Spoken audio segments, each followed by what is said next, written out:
Bonjour à toutes et à tous, bienvenue sur la page du Comité régional olympique et sportif Bourgogne-Franche-Comté. Nous sommes très heureux de vous rejoindre aujourd'hui sur notre page Facebook. C'est ça, oui, j'attendais le geste de la technique pour pouvoir lancer le live. C'est bon, on est en direct, il nous confirme bien ça. Donc, merci à toutes et à tous de nous suivre. On est de retour sur les live Work and Move, hein. Vous avez pu suivre pendant quelques temps les premiers directs qui ont eu lieu avec Anthony Perrin de Mental Gagnant. On le remercie d'ailleurs d'avoir été avec nous pendant cette période. On va repartir sur le même principe, hein, une vidéo d'à peu près temps d'échange, un quart d'heure, 20 minutes. Allez, s'il y a des questions, n'hésitez pas à interagir en direct. Je surveillerai le chat pour pouvoir répondre à vos questions aujourd'hui et nos deux animateurs qui seront là et qui vont animer le live pourront y répondre. On va tout de suite les présenter. On est tout d'abord avec notre intervenant invité aujourd'hui, c'est Yvan Caille-Etienne, qui est nutritionniste. Bonjour Yvan. Bonjour à tous, Comment ravi d'être vas-tu? avec vous pour ce nouvel épisode. Très bien. Voilà. Merci à toi, merci d'avoir accepté notre invitation. On va revenir avec toi dans un instant sur le thème principal et ce que tu nous as concocté. Et rapidement, tu peux nous dire autour de quoi, pardon, on va discuter aujourd'hui? Alors aujourd'hui, je vais vous présenter, vous exposer un de mes thèmes de prédilection qui concerne la nutrition. C'est la grande famille des acides gras. Et je considère qu'on pourrait intituler le live Le gras, c'est la vie. Ok, enfin, c'est bien, c'est une bonne approche, au moins on sait concrètement de quoi on parle. Et puis du coup avec nous, Félix qui va échanger avec toi, Félix qui est Cross Bourgogne-Franche-Comté. Bonjour Félix. Bonjour Hervé, bonjour à tous, bonjour Yvan. Merci d'être présent avec nous aujourd'hui. C'est un plaisir de travailler avec toi et avec Hervé. Ah ben voilà, les présentations sont faites. Félix, je te laisse tout de suite peut-être nous expliquer un peu plus en concrètement comment va se dérouler ce temps d'échange. Merci Hervé. Alors oui, aujourd'hui on reprend les lives Work and Move. On vous remercie surtout pour votre participation sur les lives de décembre et avec votre intérêt et l'engouement qu'il y a eu, on s'est dit on va continuer. Et aujourd'hui on va parler d'un thème d'actualité, on va parler de nutrition. Donc Yvan, je te laisse commencer ta présentation et puis j'interagirai avec toi au cours du direct. Alors aujourd'hui, donc comme je vous ai exposé, j'ai choisi de parler de la famille des lipides, donc tout ce qui va concerner plus précisément les acides gras. En fait, cette famille-là, au niveau alimentaire, elle est souvent méconnue et un petit peu délaissée par méconnaissance et par il y a un petit peu des stéréotypes qui tournent autour de cette famille alimentaire. Et donc le but aujourd'hui, ça va être de redonner les informations les plus justes pour pouvoir se refamiliariser avec les acides gras, aussi bien végétal qu'au niveau animal. Alors, merci, mais qu'est-ce que tu entends par acide gras? Qu'est-ce que tu peux nous conseiller justement par rapport à ça? Alors, en fait, il y a différents types d'acides gras. Souvent, on entend parler très fréquemment maintenant au niveau alimentaire des omégas. Donc, vous avez les oméga 3, 6, 9. Et les acides gras, si on prend plus généralement, il va y avoir les acides gras saturés et les acides gras insaturés. Donc, je ne vais pas trop rentrer dans les termes techniques pour que ça reste assez accessible pour l'ensemble des personnes aujourd'hui. Mais on peut dire que, grosso modo, vous avez la famille des acides gras essentiels et des acides gras non essentiels. Les acides gras essentiels, c'est les acides gras qu'il va falloir apporter au quotidien via votre alimentation afin d'optimiser le fonctionnement de votre organisme et qui sont vraiment essentiels pour différentes fonctions. Donc au niveau structurel par rapport à la membrane de toutes nos cellules, au niveau fonctionnel, au niveau du fonctionnement hormonal, de la synthèse des vitamines, il y a plein de rôles fonctionnels. Et puis évidemment, au niveau énergétique, ça c'est fondamental parce qu'avec le cross, on parle beaucoup de sport, donc c'est un élément essentiel. Est-ce que tu as des exemples à nous donner d'acides gras qui peuvent être du coup bénéfiques? Comment les retrouver dans notre alimentation finalement, acides gras, mais on les retrouve où, dans quel aliment? Qu'est-ce que tu peux nous conseiller? Alors, déjà, juste pour resituer, je pense qu'il faut bien reconstruire l'équilibre entre les oméga 3 et les oméga 6. Le constat actuel, c'est qu'avec notre alimentation moderne, on a un déséquilibre qui est très en faveur des oméga 6, qui sont plutôt pro-inflammatoires, et on ne consomme pas assez d'oméga 3. Donc, je vais vous expliquer un petit peu en détail où on les trouve concrètement. Mais de manière générale, les oméga 6, ça va concerner tout ce qui va être la charcuterie, on va en retrouver dans la viande, plutôt un peu plus dans la viande rouge. Vous allez retrouver également les oméga 6 dans l'huile de tournesol, dans l'huile d'arachide. Voilà, alors que les oméga 3, on va les retrouver un peu plus préférentiellement dans l'huile de colza, dans l'huile de lin, l'huile de noix, l'huile de caméline, donc la partie des huiles végétales, et beaucoup dans tout ce qui va être poisson des mers froides, donc type sardines, maquereaux, harengs, saumon. Voilà, ils sont riches en oméga 3 à longue chaîne un peu plus spécifiques. Et la problématique actuelle, c'est pas de consommer beaucoup d'oméga 3 et pas du tout d'oméga 6, mais d'arriver à avoir un ratio qui soit plus cohérent. Comme je vous disais, dans notre alimentation moderne, on a souvent un rapport de 1 oméga 3 pour 10 jusqu'à 20 ou 25 oméga 6, alors que pour avoir un ratio qui soit beaucoup plus équilibré pour notre fonctionnement quotidien, il faudrait 1 oméga 3 pour 4 à 5 oméga 6. Donc là, on a besoin de retrouver plutôt un juste équilibre. Merci Yvan, merci pour cette intervention. La question qui m'interpelle, c'est à quelle période finalement on peut les consommer? Est-ce que c'est plutôt le soir, plutôt le midi, plutôt le matin? Tu as parlé du poisson, de certaines huiles. Est-ce qu'on peut les faire cuire? De quelle manière? Et comment finalement on le consomme très concrètement? Alors, ça fait beaucoup de questions en une. Je vais commencer par la première partie, où on les trouve et à quel moment on peut les consommer. Donc, je l'ai déjà expliqué un petit peu une famille alimentaire qui était importante, c'est-à-dire les huiles végétales. Si on prend celle-ci, donc en reprenant huile de colza, huile de noix, huile de caméline, voire l'huile de lin, mais qui est un peu plus fragile, on va rester sur huile de colza, huile de lin et huile de noix. J'ai envie de vous dire aux 3 repas de la journée, préférentiellement sur le matin et le midi. Et si vous n'avez pas pris suffisamment d'oméga 3, on va dire, dans la journée, en prendre le soir, ce n'est pas forcément néfaste. Les acides gras consommés en bonne qualité, en bonne quantité, ça ne va pas vous faire grossir. Au contraire, ça va permettre d'optimiser vos fonctionnements quotidiens et également sportifs. Donc, préférentiellement le matin, par exemple, ça peut être sous forme d'oléagineux, ou si vous faites un œuf à la poêle, bah, vous pouvez rajouter un petit peu d'huile d'olive. Il y a plus d'oméga 9 et du coup, vous allez pouvoir en ajouter. Si vous faites par exemple un petit porridge, où c'est très à la mode, un miam aux fruits au petit déjeuner, vous allez pouvoir rajouter de l'huile de noix ou de l'huile de caméline. Pour les plus courageux qui souhaitent consommer un petit déjeuner lipidique et protéiné, bah, vous pouvez manger des sardines de grand matin. Il faut être assez motivé, mais il y en a qui arrivent à le faire. Et sinon, ta deuxième question, Félix, c'était? Tu as à peu près répondu à la totalité de mes interrogations, mais je crois qu'il y a Hervé qui a une question à te poser. Oui, on a des réactions qui commencent à nous arriver. Et, entre autres, tu parlais dans le début de ton intervention des huiles. On entend pas mal de choses sur les huiles et le beurre dans l'information générale. Est-ce que c'est quelque chose qui est finalement bon pour la santé, ou alors si on consomme à trop grande quantité, ça peut finalement avoir un aspect plutôt néfaste? Et la deuxième question, c'est sur le salé que tu viens d'évoquer. Est-ce que finalement, voilà, le matin, manger des choses qui seraient moins bonnes le soir pour le corps, est-ce que c'est plus intéressant de les manger le matin? Est-ce que le corps élimine mieux? Alors, sur ta première question, effectivement, il faut bien distinguer 2 choses. Tu m'as parlé des huiles et du beurre.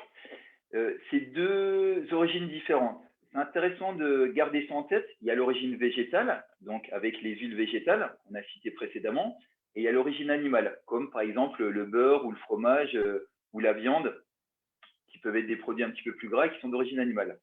Je vous donne un petit exemple concernant les huiles végétales.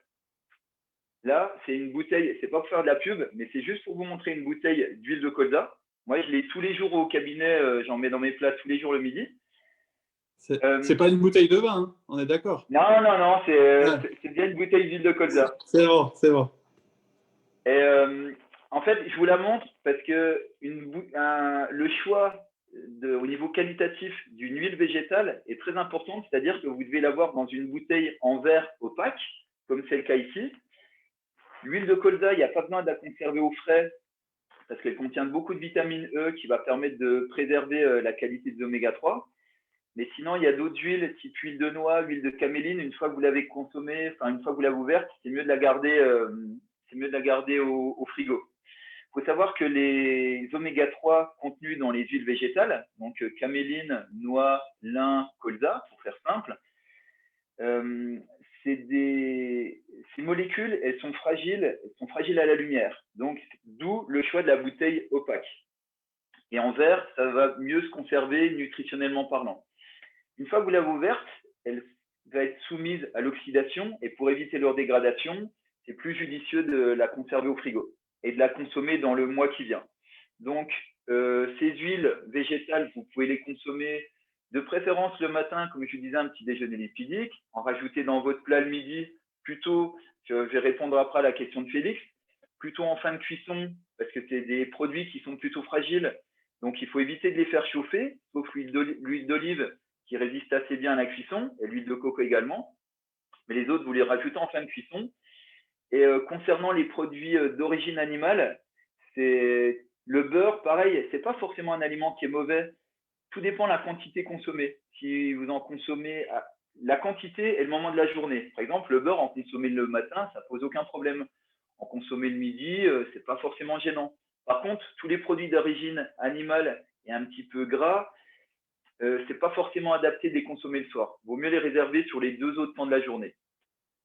Et puis, pour répondre à la question de Félix que je n'avais pas terminé tout à l'heure, il faut savoir que quand vous cuisez une huile végétale, que vous la mettez par exemple dans une poêle pour faire cuire de la viande ou pour faire cuire des légumes, on va éviter de la faire chauffer trop rapidement pour éviter d'atteindre son point de fumée. Son point de fumée, c'est quand vous allez avoir de la fumée qui va se dégager tout simplement de votre poêle suite à la cuisson.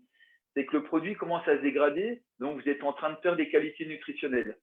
Donc, votre huile, soit vous faites chauffer doucement, soit vous mettez assez rapidement vos aliments pour éviter d'atteindre ce point de fumée de dégradation du produit.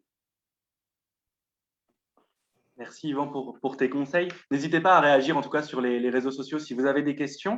Moi, j'ai encore une petite question par rapport à tout ce que tu viens de dire. Tu as beaucoup parlé des huiles, etc.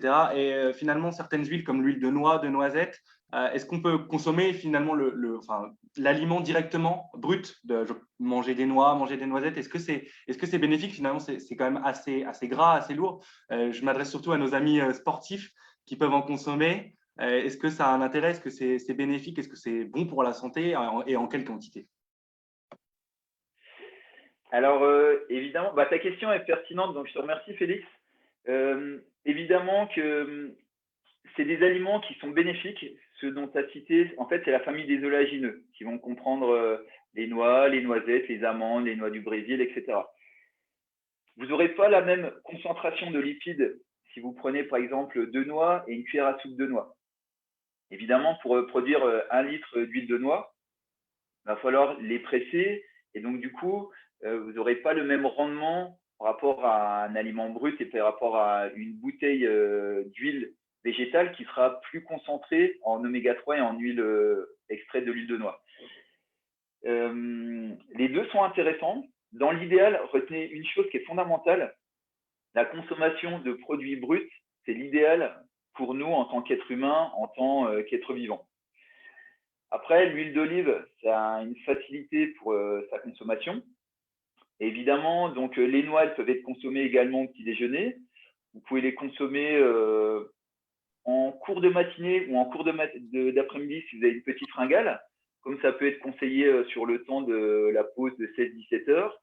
Et ça peut être consommé au cours d'une activité physique ou après l'activité physique aussi en guise de récup, mais à condition que ça soit associé à d'autres aliments. C'est un petit peu plus complexe, il faudrait prendre le temps de détailler. Évidemment, à différents moments de la journée, de toute façon, c'est un aliment brut. Faites-vous plaisir, on en consomme rarement trop. Les réactions continuent d'arriver sur le chat, Yvan, c'est très intéressant du coup ce que tu nous proposes ce matin et ça fait réagir. on a le cas d'une personne végétarienne, par exemple. On n'en a pas parlé, mais ce lien avec cette personne végétarienne, elle mange ni viande ni poisson. Est-ce que du coup, cette personne se retrouve en manque d'acides gras et est-ce dangereux pour sa santé?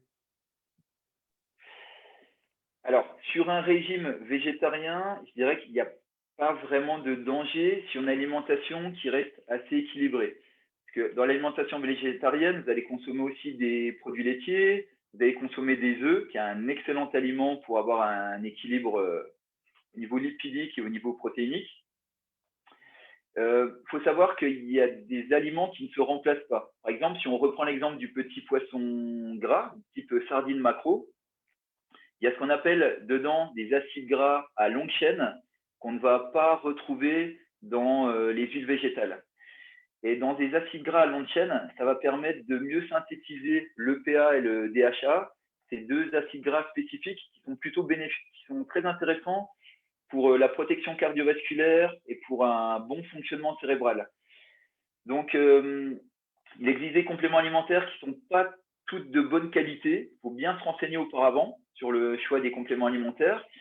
Mais moi, je considère qu'une alimentation qui est assez intéressante, c'est plutôt une alimentation flexitarienne, c'est-à-dire s'octroyer de temps en temps une portion de poisson ou, pour justement équilibrer un petit peu ses apports.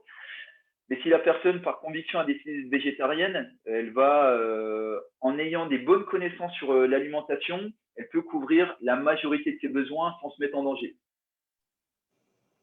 Ok, bien noté. On va terminer sur une dernière question très pratique sur ce thème du gras. Quand je vais faire mes courses, quand je me promène dans les allées sur les produits, depuis très peu de temps, on peut observer un marqueur qui s'appelle désormais le Nutri-Score, qui va donc de A à E, hein, A étant le meilleur et E le moins bon. Est-ce que du coup, cette notation est uniquement liée à ce que tu nous dis, à des aspects gras, sucrés, négatifs, ou alors est-ce que je peux vraiment me fier, moi, en tant que consommateur, à ce score? Alors, pour être honnête, à la base, il a été fait par des spécialistes, par des scientifiques, par des nutritionnistes. Donc, à la base, c'est censé être un label qui devrait être plutôt fiable. Pour qu'il soit accepté pour l'ensemble, on va dire, des industriels agroalimentaires, ils ont eu forcément leur mot à dire et il y a peut-être des petites concessions qui ont été faites. Donc, je dirais qu'il est partiellement fiable. C'est-à-dire que ça nous donne un point de repère quand on a peu de connaissances. Si on veut être un peu plus puriste, ce serait plus intéressant de se renseigner précisément sur les filières de production et d'origine des animaux ou des produits industriels, de leurs procédés d'extraction. Par exemple, il y a un aliment, c'est pas évident de faire la chasse, mais par exemple, les acides gras trans, c'est des acides gras qui ont été transformés de manière industrielle, c'est-à-dire qu'on a fait un processus d'hydrogénation des acides gras. C'est des acides gras qui vont plutôt être néfastes parce qu'ils sont un peu pro-inflammatoires pour notre organisme. Vous n'avez pas toujours la transparence dans la composition des acides gras trans dans la recette du produit industriel. Et donc, vous n'avez pas toujours une lisibilité complète par rapport à la fabrication du produit. Donc, du coup, le Nutri-Score, il n'est pas fiable à 100%. En fait, c'est comme l'application Yuka, elle est hyper intéressante. Le Nutri-Score, c'est très intéressant également. Et c'est bien d'aiguiser un petit peu son esprit critique et de continuer à faire un petit peu des recherches pour pas uniquement avoir une alimentation simplifiée et se fier à des outils qu'on vous met de manière accessible rapidement. Merci Yvan, merci pour tous ces conseils très pratiques. Donc voilà, aujourd'hui, on a pu voir que le gras, finalement, c'est bon, c'est bénéfique. Vous avez eu plein de conseils, vous qui nous regardez en live ou qui nous regarderez prochainement. On arrive donc à la fin de ce live. Donc je remercie évidemment Yvan pour son intervention. On se retrouvera de toute façon très bientôt le 26 mars pour un même live sur la nutrition. Je tiens à préciser que ce live est effectivement diffusé gratuitement sur le site du Comité régional olympique et sportif Bourgogne-Franche-Comté. Nous proposons, dans le cadre de Work and Move, une offre de vidéos de prévention à destination des entreprises dans lesquelles vous pouvez retrouver Yvan, qui est acteur important de ce dispositif. Donc, n'hésitez pas à nous contacter. Hervé, tu laisseras nos coordonnées en commentaire. Merci en tout cas de nous avoir suivis. Et Hervé, je te laisse conclure. Merci Félix, mais merci à toi pour cette idée de présentation et cette relance des lives. Eh ben, je vais une dernière fois donner la parole à Yvan, s'il a quelque chose à dire pour conclure. Et puis sinon, on se revoit dans 2 semaines, Yvan, c'est ça? Oui, c'est ça, on se revoit dans 2 semaines pour parler d'une autre famille alimentaire qui pose beaucoup de questions également. Donc, on garde la surprise pour dans 15 jours.